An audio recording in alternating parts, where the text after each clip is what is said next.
So you've done a lot of horror movies. What for you do you think sets 10 Cloverfield Lane apart?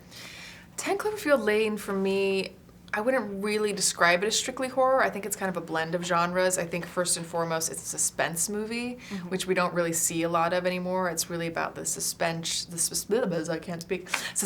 and tension and drama. It's a lot of psychological drama as well, set against the backdrop of this kind of bigger horror genre, action, sci-fi kind of landscape. So I love that it has so many elements of it, and you can't quite fit it into any one box. Yeah, watching it was really fun because I think you can't, as a viewer, get totally comfortable because you keep realizing all these different things and you're trying to figure out, like, where am I supposed to sit in at? And instead it kind of keeps you in this level of anxiety of, like, you don't know what kind of movie we are. Deal with it. It also reminded me of Doomsday Preppers. Have you ever watched that show? Oh, yes. I've caught bits here and there. Yeah.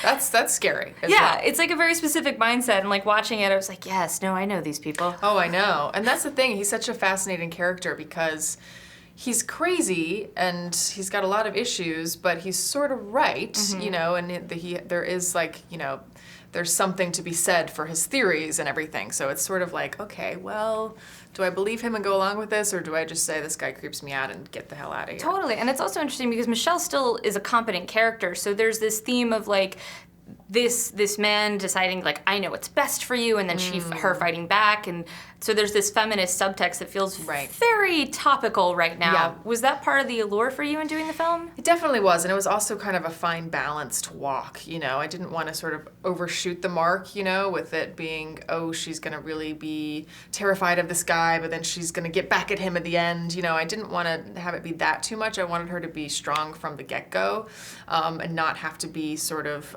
hurt by him in order to find her strength in the end. So I liked that she was sort of fighting back from the beginning, and they have their struggles, and they're scrappy, and they fight, and they have their ups and downs, but there's not that sort of allegory that we see a lot where it's sort of like some awful thing has to happen to her in order for her to become the strong person that she's meant to be, you know? Absolutely, She's strong. The minute we see her, she's strong. Exactly. And I think that's so cool. It was really fun as a horror viewer to watch that because she's a final girl, but not the kind of final girl we often see, which was really rewarding. So they're calling this a blood relative to Cloverfield.